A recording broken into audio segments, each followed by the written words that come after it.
Hello, everyone. I'm Steve Douglas, Chair of the NAGE National Auditors. We just want to give you a quick update on some of the information we'd like to have you keep in your office for your records.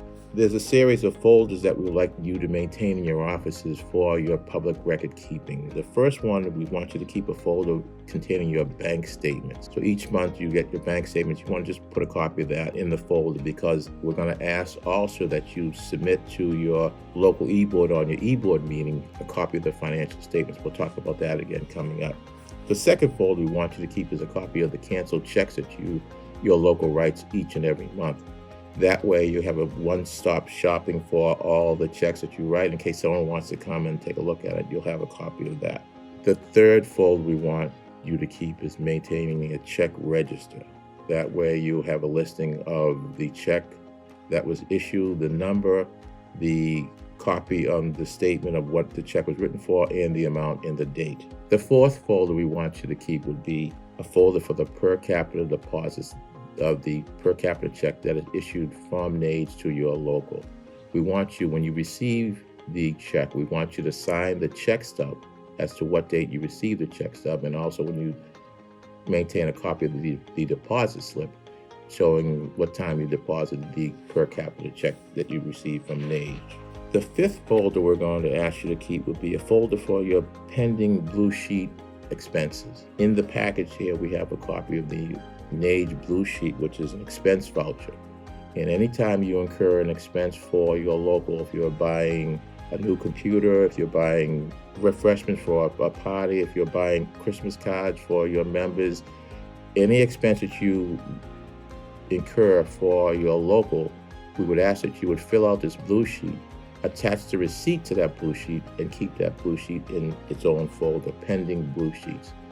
If it's a big expense and the expense needs to be voted on, you'll have a copy of the minutes in which you voted on that particular expense. And then when the expense check is written, you can make a copy of that expense check and attach it to the blue sheet. So you'll have a folder of executed blue sheet receipts. The main purpose of that is just if anybody comes in and asks you for what the expenses were incurred for the local, you're going to have a nice, handy receptacle of all the expenses that you incurred, the receipt for those expenses, the blue sheet authorizing the payment of those expenses, and also the copy of the check that was the expenses were written on.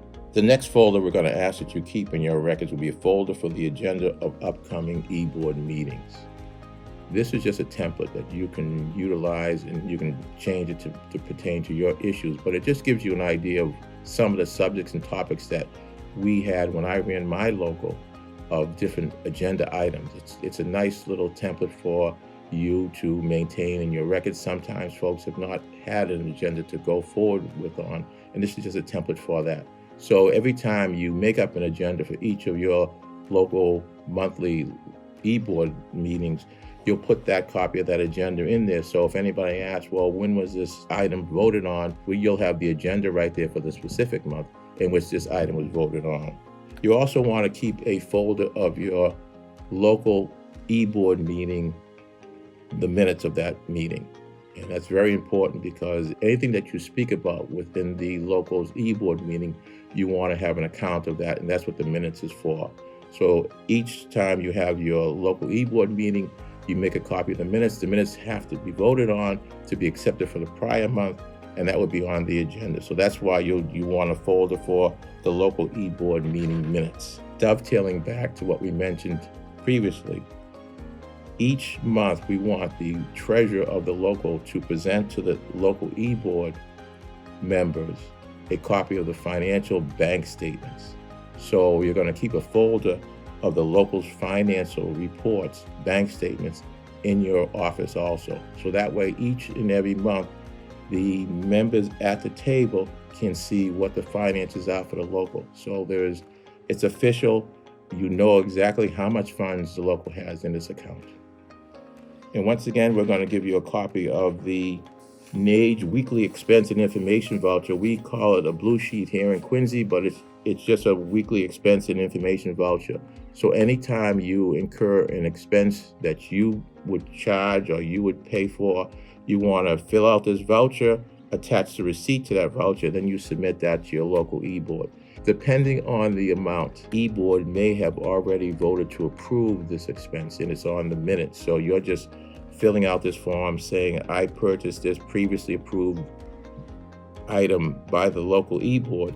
I am submitting the expense and information voucher along with the receipt showing that this is what I paid for that. You'll sign it and then you'll submit it to the board. The board will then vote on reimbursing you the funds. Once again, this is just a copy of the local executive board meeting agenda template that we've used in the past, and it just gives you some ideas of what you may want to include on your monthly agenda. And that's what we have.